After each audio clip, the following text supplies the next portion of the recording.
With Telakapalli గారి షోకి స్వాగతం. నమస్తే రవి గారు. నమస్తే. మీరు ఇట్లా వచ్చే ముందరే పవన్ కళ్యాణ్ గారు మీడియాతో చిట్ చాట్ చేశారు వాళ్ళ పార్టీ ఆఫీస్ మంగళగిరిలో. మొత్తానికి పుష్ప వివాదం మీద స్పందించాలనుకుని ఆయన భావించారు. అది కూడా రామ్ చరణ్ సినిమా రిలీజ్కి ముందర. రెండు సంఘటనలకు మనం పోలిక పెట్టడం అంత భావ్యం కాదేమో కానీ కాకతాళీయంగా జరిగిన సంఘటనకు పోలిక పెట్టేవాళ్ళు కూడా లేకపోలేరు. ఆయన అన్నది ఏంటంటే గోటితో పోయేదాన్ని గొడ్డల దాకా తెచ్చుకున్నారు. నేనైతే వెళ్ళి పరామర్శించుండేవాడిని మరుసటి రోజే రేవంత్ గారింటికి. అలాగే రేవంత్ రెడ్డి గారిని కూడా ఇందులో తప్పట్టాల్సిందేం లేదు, ఆయన పద్ధతిగానే పోయారు. కానీ ఒంటరి వాడిని చేశారు అల్లు అర్జున్ అనే ప్రస్తావన చేశారు.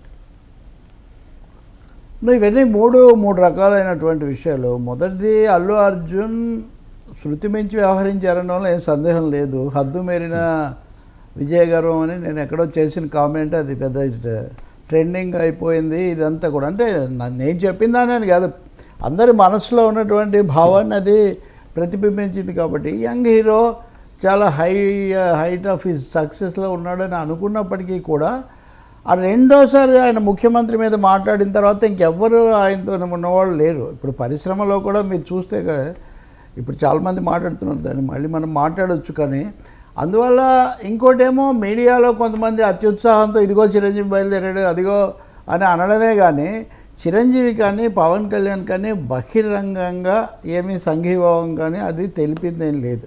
ఒకవేళ ఆయన విడుదలకు సహకరించారు, ఆయన మేనత్త గారు కళ్ళ నీళ్ళు పెట్టుకున్నారు, అది ఒక ఇది. కానీ జరిగింది బాగాలేదు, కొంత ఇది ఎక్కడో లెక్క తప్పింది అనే అభిప్రాయం బలంగా వాళ్ళు వ్యక్తం చేస్తూనే వచ్చారు. నేను కూడా చెప్పాను. సరే, ఇప్పుడు ఇక్కడ పవన్ కళ్యాణ్ విషయానికి వచ్చేసరికి ఆయన ఉప ముఖ్యమంత్రిగా కూడా ఉన్నారు కాబట్టి దీని ఫాలోఅవుట్, దీని ప్రభావం అక్కడ కూడా పడుతుంది కాబట్టి ఆయన మరింత జాగ్రత్తగా మాట్లాడాల్సి ఉంటుంది. సో ఆయన తప్పకుండా మొన్న కూడా కడపలో ఆయన రియాక్షన్ మీరు చూస్తే అసలు మనుషుల ప్రాణాలు పోతుంటే మీరు సినిమాల గురించి అడుగుతారా అని అడిగిన మాటకు రెండు అర్థాలు ఉన్నాయి ఇక్కడ. సినిమా అర్థం అవుతుంది, రెండవది ప్రాణం పోయింది కదా ఇక్కడ కూడా. కాబట్టి పవన్ కళ్యాణ్, నేను అదే అన్నది, బొలిశెట్టి సత్యనారాయణ లాంటి మిత్రులు చాలా మాట్లాడినప్పుడు పవన్ కళ్యాణ్ చిరంజీవి చూపించేపాటి నిగ్రహం చూపించండి, సంయమనం చూపించండి అని. సో ఆయన ఇప్పుడు అందుకనే బహిరంగ వ్యాఖ్యానం కాకుండా మీడియాతో యథాలాపంగా ఇష్టాగోష్ఠిగా వ్యాఖ్యానం చేసినట్టున్నారు. దాంతో ఎవరైనా సినిమాకి స్టేటస్ డిసిప్లిన్ ఉండాలన్నారు. ఏమండి, సినిమాకి స్టేటస్ డిసిప్లిన్ ఉండాలి. అది తప్పకుండా. ఇప్పుడు సినిమాతో పాటు హ్యూమన్ రిలేషన్స్ కూడా, ఇప్పుడు అక్కడ చనిపోయిందంటే ఎవరైనా, ఇప్పుడు నన్ను వెళ్ళొద్దన్నారు, ఎవరన్నారు, మీ లీగల్ ఎక్స్పర్ట్స్ అన్నారు. ఎందుకు అన్నారు అంటే మీకు చిక్కు వస్తుందని. లీగల్గా చిక్కులు వచ్చినా సరే నేను వాళ్ళని పరామర్శి. హీరో అంటే ఎలా ఉండాలి, నేను అదే చెప్పాను. హీరో ఎలా, మీరే సినిమాలో ఏం చేస్తారు, ఎక్కడి నుంచో వస్తారో మాకు తెలియదు, సరిగ్గా అక్కడ కాపాడుతారు, ఇవన్నీ చేస్తారు హీరోలు సినిమాలో. బయటకు వచ్చేసరికి మా లాయర్ గారు వెళ్ళమంటేనే మాట్లాడమంటే మాట్లాడతాను, అడిగింది కూడా చెప్పననేది. ఈవెన్ అల్లు అరవింద్ కూడా రెండోసారి మాట్లాడినప్పుడు. కాబట్టి వాళ్ళు మాట్లాడినవన్నీ రెగ్యులేటెడ్ లీగల్ కేసు నుంచి బయటపడడానికి సంబంధించినవి తప్ప అదేం పొరపాటని కాదు. కానీ చేయాల్సింది చేయలేదు. ఇంకోటి మీరు కనుక చూస్తే తెలంగాణ మంత్రులు కూడా కోమటిరెడ్డి లాంటి వాళ్ళు అన్నారు, ఎందుకు పోలేదు, వెళ్ళి ఉండాల్సింది కదా, ఒకరు కాకపోతే ఒకరు. ప్రధానంగా వచ్చిన విమర్శ ఇదే. రెండోది కూడా మీరు దీనికి జోడించవచ్చు. ఈరోజు నాంపల్లి కోర్టులో ఆ కేసు వాయిదా వేశారు, పూర్తి బెయిల్ది.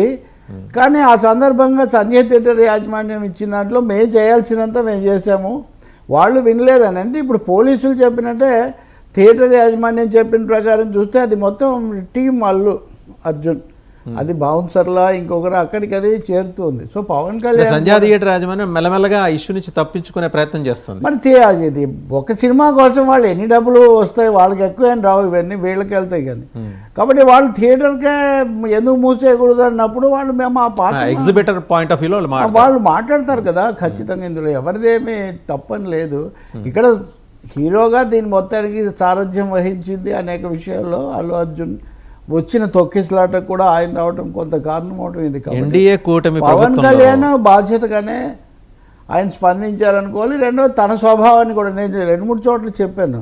ఇప్పుడు డబ్బులు అలా ఇచ్చానంటే ఆ విషయంలో పవన్ కళ్యాణ్ చాలామందికి సహాయం చేశాడు కదా. అఫ్కోర్స్ రాజకీయాల్లోకి వచ్చాక ఈ రెండో ఫేజ్లోనే అయినప్పటికీ కూడా 2019 తర్వాత ఆయన చాలా సహాయం చేసుకుంటూ వచ్చారు ఆయన. కాబట్టి సహాయం చేయటం వేరు, ప్రత్యక్షంగా సానుభూతి చెప్పడం వేరనేది ఆయన ఉద్దేశం అనుకుంటున్నాను. ఇంకొకటి సార్, ఇప్పుడు ఎన్డీఏ కూటమి ఇంకొక ప్రభుత్వంలో అందుకు సంతోషిస్తున్నా, దాగుడు ముద్దలు లేకుండా పవన్ కళ్యాణ్ తన Clarity అభిప్రాయం చెప్పారు. క్లారిటీ ఎందుకంటే ఎవరికి తోచింది వాళ్ళు అభిమానులు కొంతమంది ఇటు చెప్పి, కొంతమంది అటు చెప్పి, లేదా కొంతమంది దాని ఫుల్ స్టాప్ పెట్టారు ఆయన. దానికి పెట్టాల్సిన అవసరం కూడా ఉంది.